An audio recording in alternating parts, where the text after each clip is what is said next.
Arda Guler has always been regarded by Madrid's management as a key part of the long-term project. The club has always rejected several loan and permanent transfer offers, including one from Bayer Leverkusen a year ago. We can trust Roman's insider information, but at the same time, we understand. Guler is once again going through a psychologically challenging season in Madrid, where he often remained without playing time.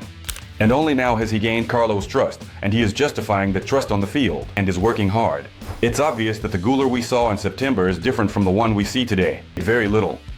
Nevertheless, he is grateful to Carlo. He celebrated his goal first with his teammates, then ran to the coach to thank him. This is very indicative of what kind of person Arda is. First and foremost to Guler's brilliant goal. The photo went viral because the Frenchman was in complete awe and amazement at what he saw. And Madrid fans were also ecstatic about what Guler did. An incredible goal. I can't believe Ancelotti kept him on the bench for so long. Seriously, man, why did it take 2 seasons to realize how good he is? Carlo should be arrested. For this, I will never forgive him for his treatment of Guler. Guler could have scored a double in the match against Celta. Madrid played an excellent combination last year. A few months ago, I criticized his entourage, but now I must congratulate them. They have done an excellent job. There is no doubt about it. We will talk more about the upcoming match with Barcelona later in this episode. Watch it until the end. In the meantime, the record, let me remind you, belongs to Zamorano, and it was set in the 1992-1993 season. Like this video. 2. Give it a like. Yes, the match against Celta, even with a score of 3-0, ended up causing us big troubles and major problems. The visitors scored 2 goals in the second half, and these goals coincided with the young defender, Jacobo Ramon, coming onto the field. The fans didn't spare the guy after the match. I'm reading the comments. Jacobo reminds me of Vallejo. He looks lost and under pressure as soon as he steps onto the field. Aspas took him apart as soon as he stepped onto the field. I even saw Lucas Vazquez playing in the center of defense, and Jacobo was just there for the numbers.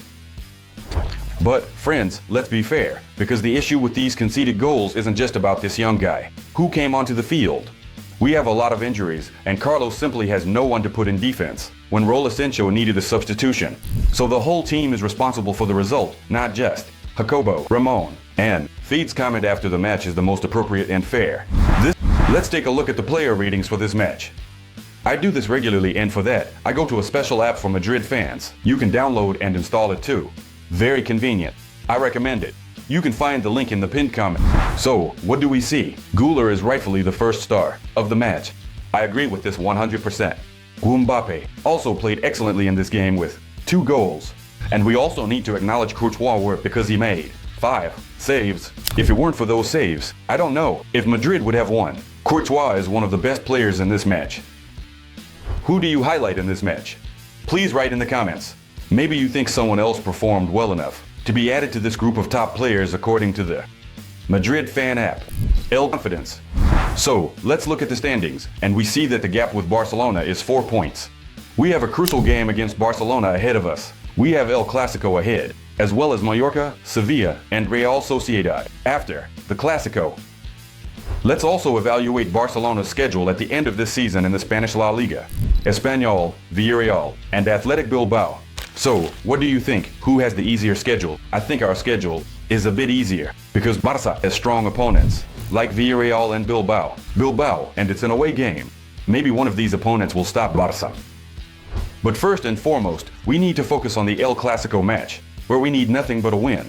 If we win, then we can compare our schedule with our opponents and see if Barcelona makes any mistakes at the finish. Personally, I really hope that Carlo finishes this season on a high note, because we haven't won a single Clásico. We don't have any trophies yet. We know that Carlo will leave and take over the Brazilian national team. Many sources report that this will happen in the last week of May. We know that in the last week of May, after Carlo leaves, Xabi Alonso will take over Madrid and become the new head coach. But we need to win La Liga to see Carlo off with dignity. This coach has done a lot for Madrid's history in recent years. The current season, which we are watching, isn't going well, but there is still a chance to fix it. Of course, the upcoming Classic, the upcoming game against Barcelona, holds the significance of a super final. It might be even bigger than the Champions League final, given the current situation, with what we've already seen. How much has been lost, and the desire not to lose everything completely. I think you agree with that. Also, write in the comments what kind of conclusion you think this season will have. Additionally, some sources report that the upcoming summer will be the biggest in Madrid's history in the last 10 years, in terms of the number of transfers planned. I think this is a topic for a separate video, and I believe that very soon. On the channel we will discuss all the upcoming transfers of Madrid, an incredible acquisition by Florentino Perez. This, of course, is very intriguing. Plus, the new head coach Xabi Alonso. I think this summer is going to be something incredible. So subscribe to the channel so you don't miss anything. Give this video a like if you enjoyed it. And thank you to everyone who watched this video to the end. Victory to all who support Madrid. Here on the channel, we support Madrid and cover the most important events and news. Subscribe, and goodbye, friends.